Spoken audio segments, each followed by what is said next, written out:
The grand dining hall sparkled with chandeliers, crystal glasses clinking as laughter filled the air. Business tycoons, politicians, and socialites gathered around the long mahogany table. It was a night of power, money, and prestige. At the head of the table sat Mr. Hiroshi Tanaka, a Japanese millionaire visiting the city for an important business deal. He had flown thousands of miles, bringing with him ideas, wealth, and opportunities. But there was one problem. No one at the table spoke his language. The wealthy men tried smiling politely, nodding at whatever he said. A few guests even whispered awkwardly to each other, unsure of how to respond. But Hiroshi's eyes grew colder with every passing minute. He wasn't just speaking words, he was sharing his vision, his plans, his trust, and all he received in return were blank stares. Whispers traveled across the hall. Why didn't the organizers arrange a translator? This is embarrassing. He'll walk away from the deal if no one understands him. Just then, in the corner of the room, a waitress stood silently with her tray. She wasn't from wealth or power. Her uniform was slightly worn, her shoes old. She worked double shifts to support her young daughter. And that little girl, no older than 8, had come along tonight, quietly sitting by the service entrance, drawing on a napkin while her mother worked.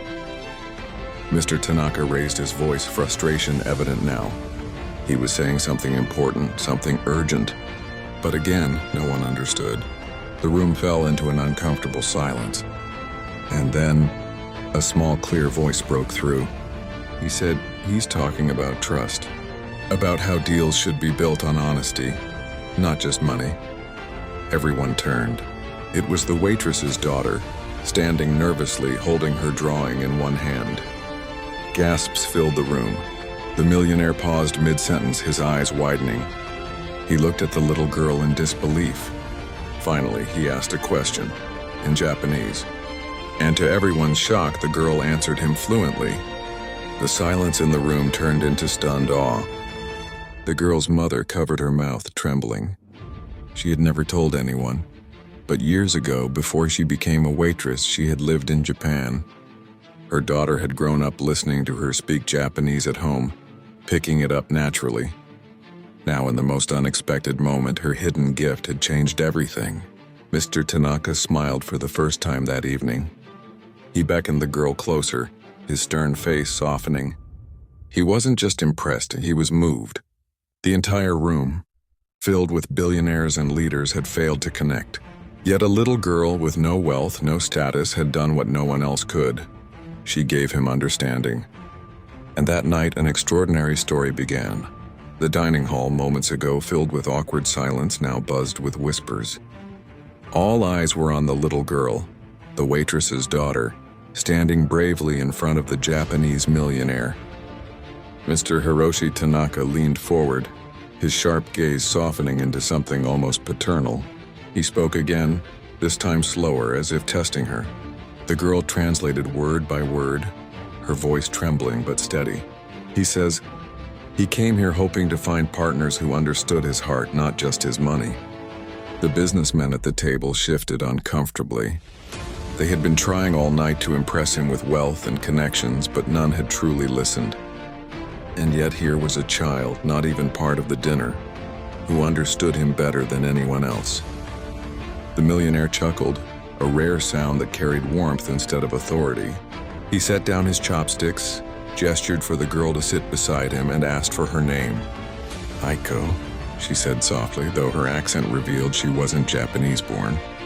Her mother, still holding a tray, rushed forward. I'm so sorry, sir. She didn't mean to interrupt. Please forgive her, the waitress stammered, pulling her daughter back. But Mr. Tanaka raised his hand gently. No, he said firmly in broken English this time. She is special.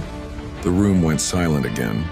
The millionaire continued speaking in Japanese, and once more the girl translated. He says, he wants me to keep talking for him tonight. He trusts me.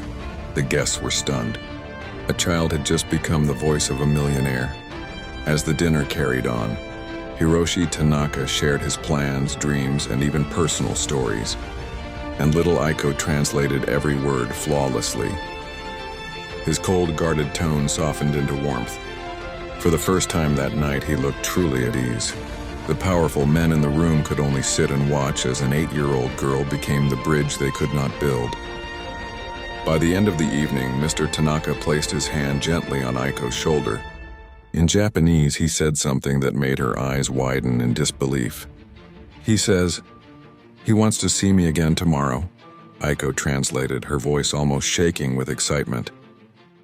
Her mother gasped, unsure whether to be worried or grateful. She couldn't understand why a billionaire would take interest in her daughter. But when Hiroshi Tanaka stood, bowed slightly, and offered the woman his business card, everyone realized this was only the beginning. That night, as they walked home in the cold, the waitress held her daughter close.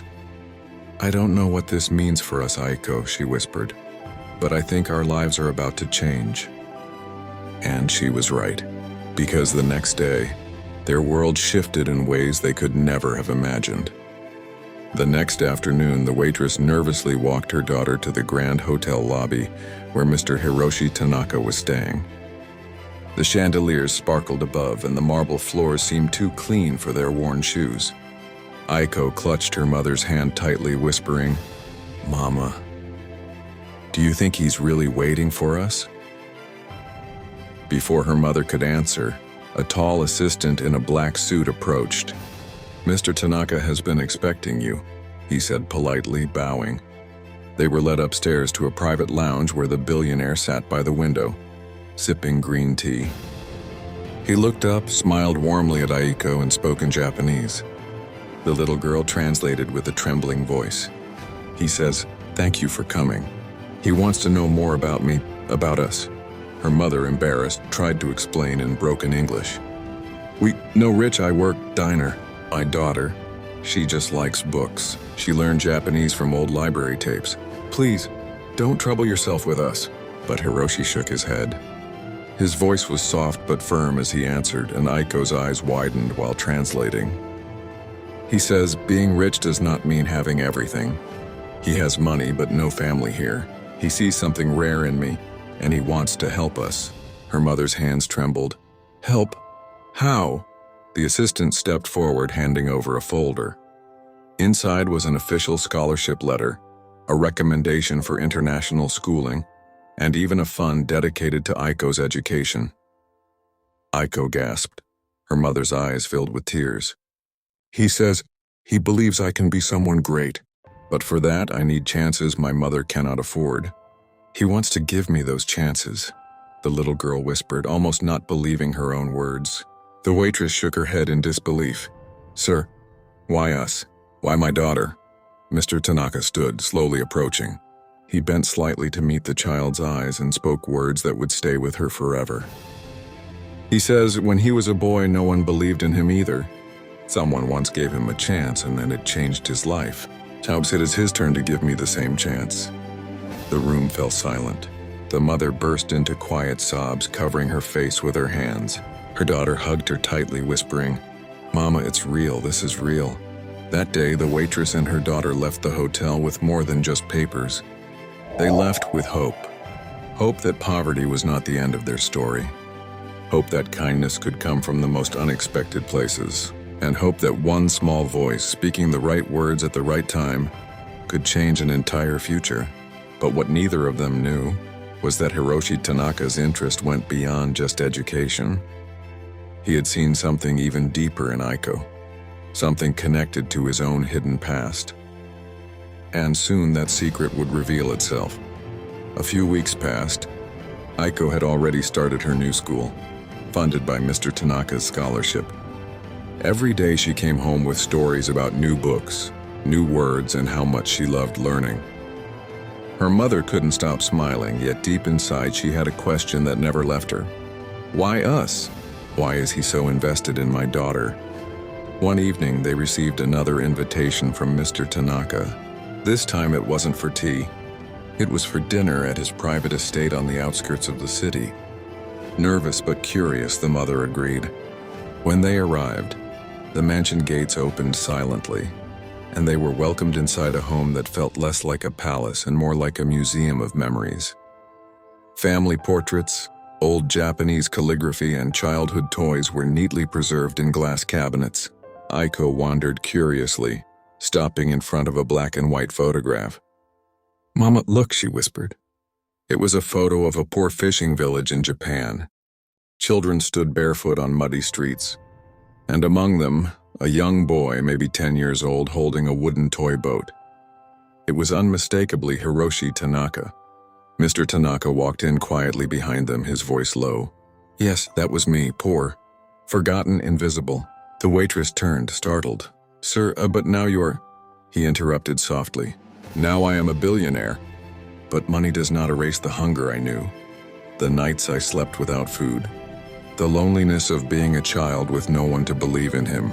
His eyes fell on Aiko, who looked at him with innocent curiosity. When she spoke to me that night, translating my words so easily, it was like hearing my own childhood voice speaking back to me. "I saw myself," the mother's breath caught. "Yourself?" He nodded, walking toward a drawer. He pulled out a worn letter, edges yellow with age. Slowly, he handed it to the mother. She opened it and froze. It was written in Japanese, but Aiko read it aloud, translating line by line. "If anyone finds this letter, please take care of my son. His name is Hiroshi. I cannot raise him. One day I hope someone gives him a chance." The waitress's hands shook. This is your mother's letter, Mr. Tanaka's voice cracked for the first time. "Yes. She left me at a train station. I never saw her again. Someone else gave me a chance, and that chance built the life I live today." He looked at Aiko and her mother, his eyes shining. "And now, maybe helping her is my way of honoring the chance I was once given." The room fell silent, heavy with emotion. But just as tears welled in the mother's eyes, Aiko asked a question no one expected. "Mr. Tanaka, what if my papa also left a letter like this? What if you and I are connected somehow?" Both adults froze. For the first time, the waitress realized she had never told Aiko much about her father, and Mr. Tanaka's expression changed, as if he knew something she didn't. The silence in the mansion grew heavier. The waitress held her daughter close, her heart pounding in her chest. She finally whispered, "Mr. Tanaka, why do you look like that? Do you know something about my husband?" Tanaka's jaw tightened. For a moment he didn't speak. Then slowly he walked toward the same drawer where he had kept the letter. This time he pulled out a photograph. He placed it on the table. The mother gasped. It was a younger man, tall, kind eyes, holding a newborn baby wrapped in cloth. She covered her mouth. That's my husband. That's Aiko's father." Mr. Tanaka's voice shook as he said, "Yes, I knew him. Years ago in Japan, he was my closest friend, my only brother in those poor streets." The mother's eyes widened. "Brother? You mean friend?" He shook his head. His eyes burned with a truth long buried. "No, not just a friend. Your husband was my blood brother." The mother staggered back, her knees weak. Aiko clutched her mother's arm, confused. "Mama, does that mean Mr. Tanaka is my uncle?" Tears streamed down the billionaire's face. "Yes, all these years I searched for him. I never knew he left Japan. Never knew he built a family here. Until the night you spoke Japanese at that dinner table, Aiko. Fate brought me back to my own blood." The mother sank into a chair, her mind spinning.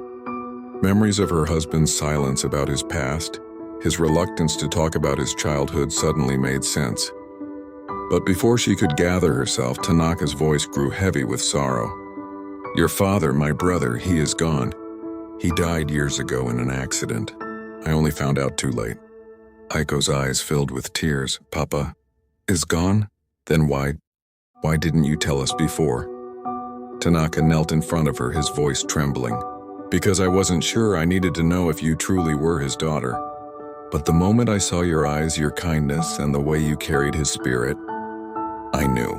The waitress buried her face in her hands, sobbing. Her daughter clung to her, whispering, "Mama, we're not alone anymore. We have family." Tanaka placed a gentle hand on Aiko's shoulder. Yes, little one. From today onward, you are not just a girl I'm helping. You are my niece, my blood, and I will protect you with everything I have. The room trembled with emotion, as if destiny itself had written this reunion. But just when it seemed the truth had been revealed, the mother noticed something strange. At the back of the photograph of her late husband, a message was scribbled in faded ink. Her hands shook as she read it aloud. If anything happens to me, Hiroshi must know the truth. The truth about our family's inheritance. She froze. Tanaka's face turned pale. The inheritance, he whispered. What did he mean? The mystery was far from over. The mother's voice trembled as she held the photograph, her fingers brushing against the faded handwriting. If anything happens to me, Hiroshi must know the truth. The truth about our family's inheritance. Hiroshi, she whispered. Her eyes flicked toward Tanaka. That was your name before you became Mr. Tanaka, right? The mother's voice cracked because he wanted to protect us. He never spoke of his past. He only said he came from a family that lost everything, but he carried secrets he couldn't share. Aiko tugged on her uncle's sleeve, her little voice fragile. Uncle Hiroshi, does that mean Papa left something for us? Something important? Tanaka drew a sharp breath. Not money, not jewels. Something far more dangerous, the mother frowned. Dangerous? What are you saying? He leaned closer, lowering his voice as though the walls themselves might be listening. Our family wasn't always poor. Before tragedy struck, we belonged to an old lineage in Japan, a lineage tied to land, honor, and enemies. The inheritance your father speaks of. It could be documents, deeds, or even proof of something others would kill to possess. The waitress shivered. Kill? But why would your brother hide this from us? Tanaka's gaze darkened. Because he was protecting you. If word got out, powerful people would come looking. The air grew heavy. The fireplace crackled louder, as though echoing their unease. Suddenly, Aiko noticed something, a small crease at the corner of the photograph. She pulled at it with her tiny fingers. Mama, there's paper inside. Her mother carefully unfolded the hidden flap. Inside was a thin, folded note, nearly invisible after years of being pressed flat. Her hands shook as she read aloud. To my brother Hiroshi, if I do not return, find the black chest beneath the temple bell. The truth lies there. Protect Aiko with your life. The mother gasped. Aiko's eyes widened. Tanaka's hand clutched the table until his knuckles turned white. The temple, he whispered. That was our childhood sanctuary. The place where we swore as boys that no matter what, we would protect each other. Tears filled his eyes. My brother left me a final mission, and now I must fulfill it. The waitress's voice trembled. But what if it's dangerous? What if people are still watching? Tanaka's expression hardened, the sorrow in his face replaced with fierce determination. Then let them come. They will not take what belongs to our bloodline. They will not touch my niece. Aiko held her uncle's hand, her voice barely a whisper. Uncle, will Papa's truth change our lives forever? He looked at her, his jaw set. Yes, little one, after this, and nothing will ever be the same again. Snow crunched under their feet as the three of them walked toward the old temple on the edge of the city. The winter wind howled, carrying with it the faint chime of the temple bell in the distance. The mother held Aiko close, her heart pounding with both fear and hope. Are you sure about this? She whispered to Tanaka. What if someone has already taken it?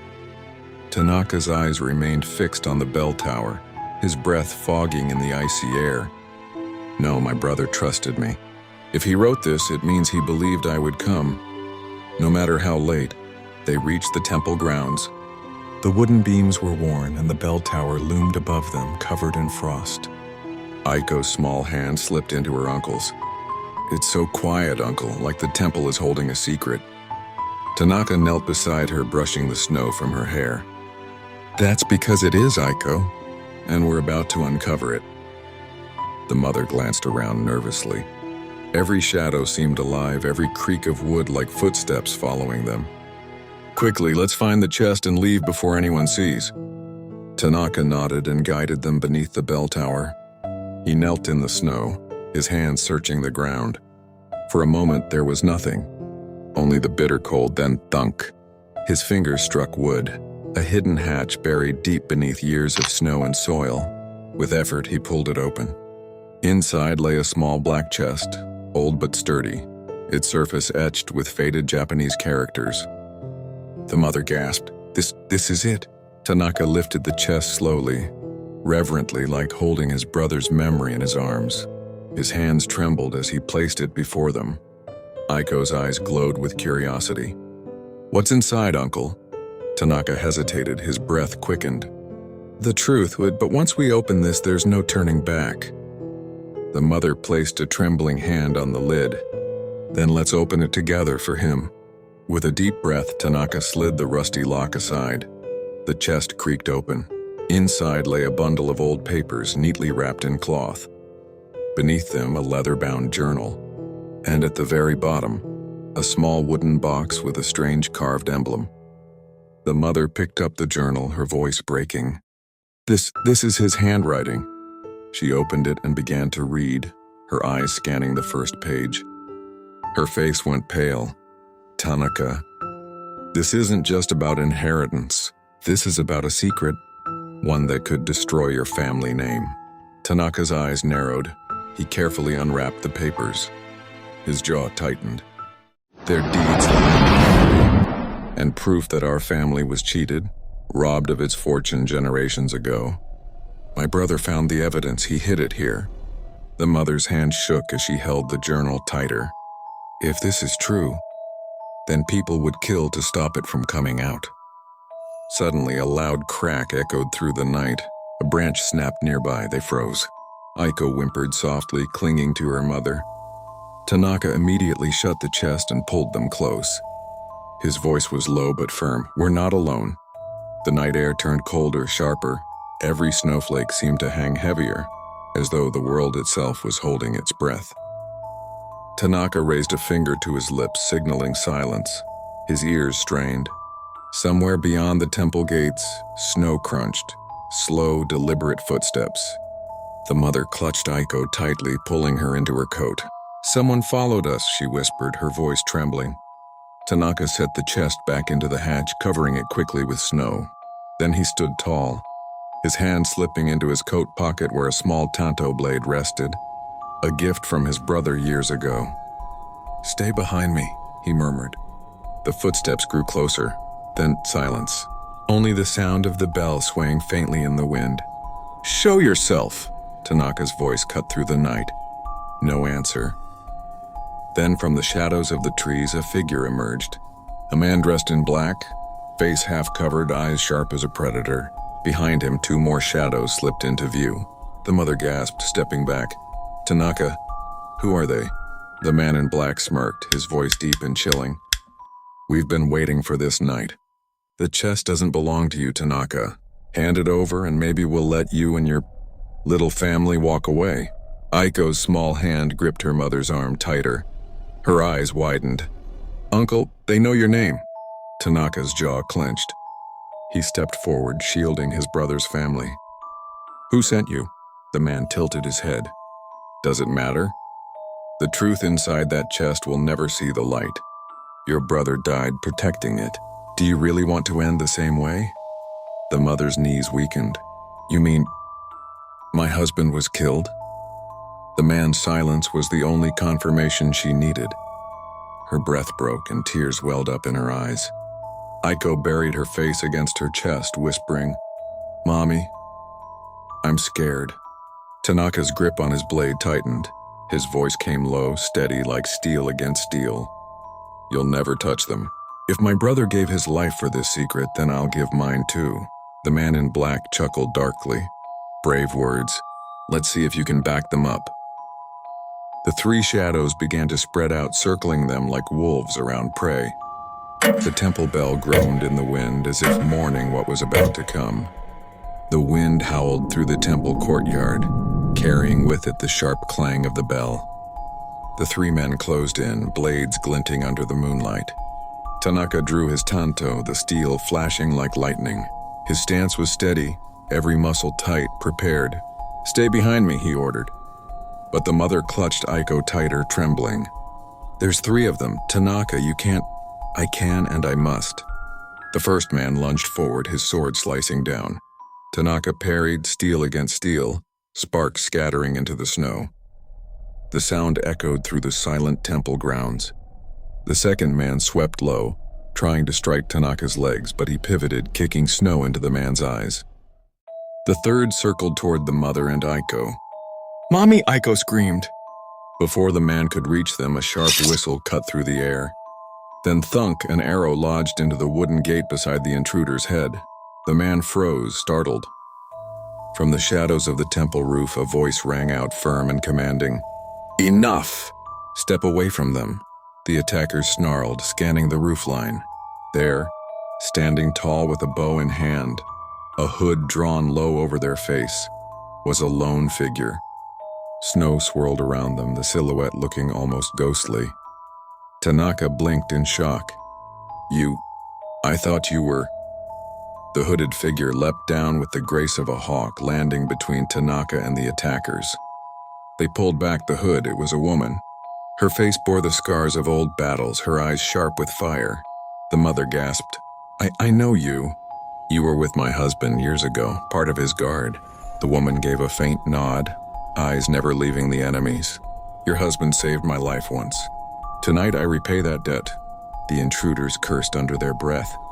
"So the traitor still lives," the leader spat. "Fine, then we kill you all." But the woman's voice was steel, unyielding. "You won't lay a finger on them over my dead body." She drew another arrow, steady as stone. "Tanaka, fight with me." Tanaka's chest surged with a rush of determination. His brother hadn't left him alone after all. Side by side, they braced themselves. For the first time that night, hope flickered in the freezing darkness. Snow scattered as steel clashed against steel. Tanaka and the mysterious woman fought in perfect rhythm. Every strike, every block flowing like water. The attackers roared with fury, but for the first time they struggled to gain ground. The leader snarled, his blade locking with Tanaka's. "You think you can protect them? That chest doesn't belong to you, it belongs to the clan, and with it we rise again."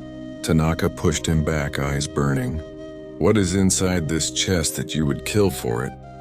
The man smirked. "You don't know, pathetic. It's not gold, it's something far greater." Before Tanaka could press, one attacker rushed toward the mother and Aiko again. But the woman unleashed an arrow that struck his shoulder, sending him sprawling in pain. "Stay down," she hissed. The leader, realizing he was losing, shouted, "Enough of this!" He tore open the chest himself. The lid creaked, snowflakes tumbling inside, everyone froze. Inside, wrapped in faded silk, was not treasure. It was a scroll. Tanaka's eyes widened. "That's the Imperial Seal!" The woman gasped, lowering her bow. "That scroll is proof of who truly holds the Emperor's bloodline." The leader snatched it up, eyes wild. "With this, our clan could overthrow the shogun. We would rule Japan." But before he could flee, Tanaka lunged forward. Steel flashed. The scroll tumbled into the snow, safe from blood. The leader collapsed, defeated. The others fled into the forest, swallowed by the storm.